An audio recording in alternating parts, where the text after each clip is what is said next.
ఒరే ఆగు ఆగు, నేనే పెట్రోల్ ని. ఈ రోజు నుంచి నా మీద, నా తమ్ముడు డీజిల్ గాడి మీద రేట్లు ఏ రేంజ్ లో పెరిగాయో మీకు తెలుసా? అసలు దీని వెనక రాజకీయ నాయకులు కుట్ర ఉందో లేదో చూద్దాం రండి. ఈ రోజు నుంచి నా మీద లీటర్ కి 3 రూపాయలు, ఆ డీజిల్ గాడి మీద 3 రూపాయలు ఒకేసారి బాధేశారు. ఇంటర్నేషనల్ మార్కెట్ లో నా రేట్లు బాహుబలి కలెక్షన్స్ లా దూసుకుపోతున్నాయి. దీనికి కారణం అక్కడ అమెరికా, ఇరాన్ కొట్టుకు చస్తున్నాయి. ఇటుపక్క రష్యా, ఉక్రెయిన్ ఏమో 4 సంవత్సరాల నుండి మీసాలు మేలేసి మిసైల్స్ తో దాడి చేసుకుంటున్నాయి. సగం వీళ్లు చేసే పెంట వల్ల అయితే మిగతా సగం ఆ అమెరికా డాలర్ గాడు రోజు రోజుకు జిమ్ కెళ్లి కండలు పెంచేస్తున్నాడు. మన రూపాయి ఏమో 3 రోజులుగా భోజనం చేయడం వల్ల వీక్ అయిపోతుంది.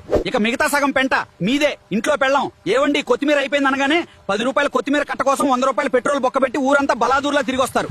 పక్కున్న కిరాణా కొట్టుకి నడిచెళ్లడానికి బద్ధకం. ఇక పల్లెటూళ్ళలో అయితే మరీ ఘోరం. ఇంట్లో బాత్రూమ్ ఉన్నా సరే దొడ్డికెళ్లడానికి కూడా 4 కిలోమీటర్లు బండేసుకుని పోతారు. మీరు పెట్రోల్ ఎంత ఎక్కువ తగలేస్తే పక్క దేశాలకు అంత ఎక్కువ డబ్బు పోసి ఆయిల్ కొనాలి. ఇక నా రేటు పెరిగిందంటే చాలు, పిల్లాడి డైపర్ నుంచి మీ డ్రాయర్ దాకా అన్ని రేట్లు అంబానీ ఆస్తిలా పెరిగిపోతాయి. మీరు రోజుకి 1/2 లీటర్ పెట్రోల్ ఆదా చేస్తే దేశవ్యాప్తంగా రోజుకు 625 కోట్లు సేవ్ అవుతాయి. దాంతో ఫారిన్ ఆయిల్ బిల్లులు తగ్గి మన రూపాయి బలపడి రేట్లు కంట్రోల్లోకి వస్తాయి. మీరు బాధ్యత గల భారతీయులైతే ఆ 1/2 లీటర్ పెట్రోల్ ని ఆదా చేసి ఈ వీడియోని 10 మందికి షేర్ చేయండి. అలాగే మన ఏ టాక్స్ ఛానల్లోకి తొంగి చూడండి. కంటెంట్ లో దమ్ముందనిపిస్తేనే ఫాలో కొట్టండి మామలు.